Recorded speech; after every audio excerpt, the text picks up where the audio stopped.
ஒரு ஊர்ல ஒரு தாத்தா, வேற யாரும் இல்ல, எங்க தாத்தா தான். கைன்னு எல்லாம் சேர்ந்து பேர பிள்ளைகள்லாம் சேர்ந்து போய் உட்காந்து கதை சொல்லுங்க கதை சொல்லுங்க கேட்போம். அப்ப அவர் சொன்ன கதை தான் இந்த பராக்கிரம கதை.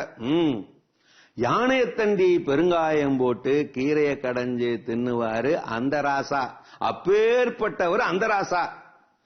அவங்க வீட்டு அரிசி களையிற தண்ணிய வச்சு 1000 ஏக்கர் பாய்ச்சுவாரு இந்த ராசா. அம்பூட்டு பெரிய பராக்கிரமமானவர் இந்த ராசா. அந்த ராசாவோட மகளுக்கும் இந்த ராசாவோட மகனுக்கு கல்யாணம் ஏற்பாடாச்சு. கல்யாணம்னா கல்யாணம், எப்பேற்பட்ட கல்யாணம், சும்மாவா? அந்த கல்யாணத்துக்கு 100 வண்டிகளை பூட்டி விறகு பொறுக்க கிளம்புனாங்க. மலைக்காட்டு வழியா போய்கிட்டே இருந்தாங்க. வழியில அவங்க ஒரு சம்சாரிய சந்திச்சாங்க. இந்த பக்கமா 100 வண்டி விறகு எங்க கிடைக்கும் அப்படின்னு கேட்டாங்க. அதுக்கு அவர் அசால்ட்டா சொன்னாரு, 100 வண்டி விறகு தானே, என்னோட புஞ்ச நிலத்துக்கு போங்க. நேத்து உழவு நடந்த இடத்துல மாட்டை அடிச்சு ஓட்டுன சாட்ட குச்சிகள்லாம் ஆங்காங்கே ஒடிஞ்சு கிடிஞ்சு செதறி கிடக்கும். 100 வண்டியை நிறைய அதை ஏத்திட்டு போங்க. அப்படியா?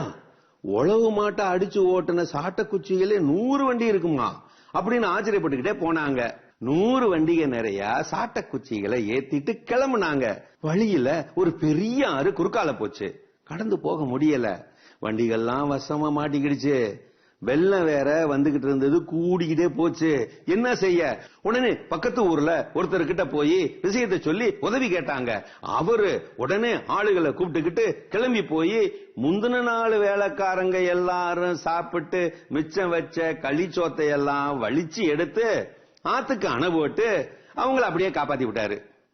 அவருக்கு நன்றி சொல்லிவிட்டு இவங்க கிளம்பி போயிட்டாங்க. ஆனா அந்த களிச்சோத்து அணை அப்படியே கிடந்துச்சு. தண்ணி வடிய வடிய பாசனத்துக்கு அது முட்டுக்கட்டையா இருந்துச்சு. என்ன செய்யறதுன்னு அந்த பக்கத்து விவசாயிகள் மலைச்சு போய் நின்னாங்க. அந்த நேரம் பார்த்து வழிபோக்கன் ஒருத்தன் அந்த பக்கமா வந்தான். அவங்கிட்ட அந்த விஷயத்த விவசாயிக சொன்னாங்க. அவன் அசால்ட்டா ஆணை போட்டான் வேலைக்காரனு கிட்ட, டேய், நம்ம மச்சு வீட்டு பூனைகளை எல்லாம் கட்டி வச்சுட்டு குச்சு வீட்டு பூனைகளை மட்டும் அவுத்து விடுங்கடா. அவுத்து விட்டதுதான் தாம்சம். அதுக்கெல்லாம் ஓடி வந்து களிச்சோத்து அணைய அரை வயிற்றுக்கு தின்னு விட்டு அரை வயிறா திரும்பி போய் படுத்துக்கிடுச்சுங்க. சரி, அப்புறம் அந்த 100 விறகு வண்டிகளுக்கு என்னாச்சு? நாளை